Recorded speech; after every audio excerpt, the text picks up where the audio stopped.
Let's just get your sense of what happens in different scenarios in terms of your business and what you see from either candidate. Well, I think for me, it looks like Joe Biden is going to win this thing. That's my personal opinion. And I think that will be a benefit to the China-U.S. relationship. I think there'll be much calmer heads will be discussing the issues that seem to be the problems between them. And I think that will really take a lot of the heat out of the problems that we're facing right now. But having said that, I think that China can withstand either candidate because they are doing better than any other country at the moment, and they have a huge domestic market to keep them propped up. So, but I think it would be better for a change in government right now. But would it be more a change in style and the way it's presented? Rhetoric might be completely different under a Biden presidency, but the core message may actually be exactly the same as we've now got bipartisanship with regards to the view on China and trade with China. Yes, but I think what we have at the moment is confrontation, and that you have Pompeo running around the world trying to drum up animosity toward China. I don't think that works. I don't think it has ever worked. It just makes both sides more polarized. So I think if we can just get someone who can understand China a little bit and a little bit better and actually talk with them, I think everyone would be better off in the entire world, really, as far as trade is concerned. So that's what I'm hoping for, is that there'll be a dialogue and they'll get these things hashed out. Because I mean, I've lived out here in Asia for 57 years, and I've watched the China miracle take place over these years, and I've seen 7 different U.S. presidents. Well, if Biden gets elected, it'll be 7, 4 different Chinese leaders, and there have been all kinds of issues, but they both seem to grow. Both countries seem to grow, and the world and Asia seems to grow as well. So I think they can get through it if they start talking and stop confronting each other as if they want to fight. Jim, tell me about, you're at the front line of the logistics industry. How has that been impacted by the tariff war and indeed the phase 1 tariff deal? That's one part of my question. The second part is, and of course, we've had the global pandemic and the ensuing economic downturn, to put it mildly, there as well. So what are you seeing?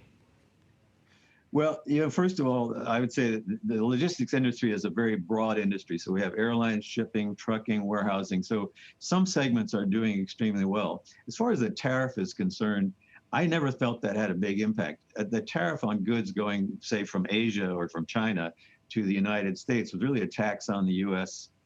Public, really, the buyers, because I don't think it bothered China that much. They might have had slightly smaller orders, but there was still a demand in the U.S. and they were paying a higher price because of this tariff that was put on it. So I think that flow will continue very well, and we've seen it. The pandemic, on the other hand, has been a problem because everybody's been locked down and they haven't been able to consume or to create the commerce, the general commerce that would be normal in these circumstances. So it really, this part of the world, as you well know, is actually coming out of the pandemic already. I mean, in the domestic economies are picking up. Here in Hong Kong, the buzz is now picking up a lot. And certainly in China, the economy is picking up. But how the rest of the world handles it and how they get out of it is going to determine a lot about commerce generally.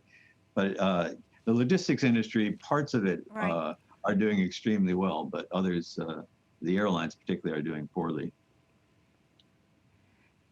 Jim, 57 years in the region, intimate knowledge of the region and of China. Lots of views out there saying that lots of effort being put into elevating Xi Jinping to the level of Mao. In your view, how do you see Xi driving China in the next 5-10 years, and how do you see the U.S. responding? Well, I think Xi Jinping is well respected, even though we do get these feedback he wants to stay on for the rest of his life. But I think he's well respected, and I think the people have gotten behind him. He's raised the standard of living of almost everyone in China to some degree, and the infrastructure is amazing what they've been able to do there. So I think he's a well respected man and as a leader of a country.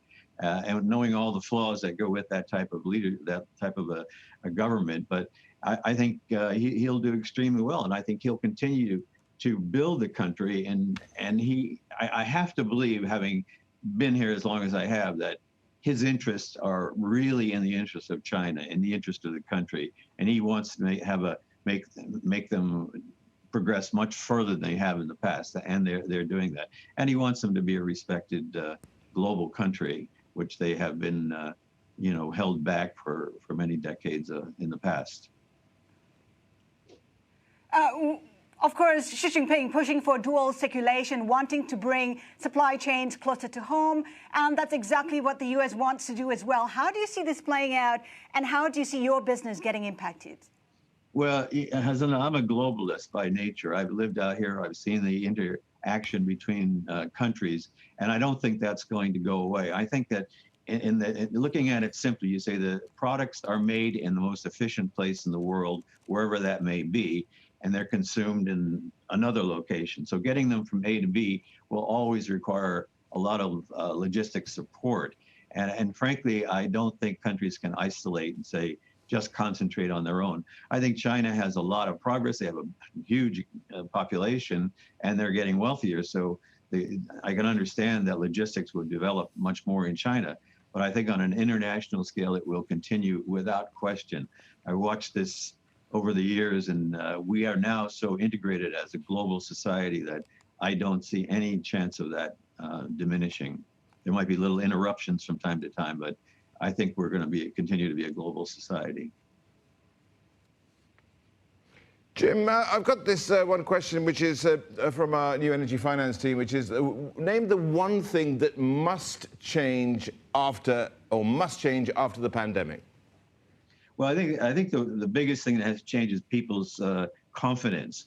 I mean, the pandemic, it's almost a year old, and it's really held people back. We're all frustrated, and our attitude is kind of negative in about a lot of things. Will it ever go away? How do we get out of it?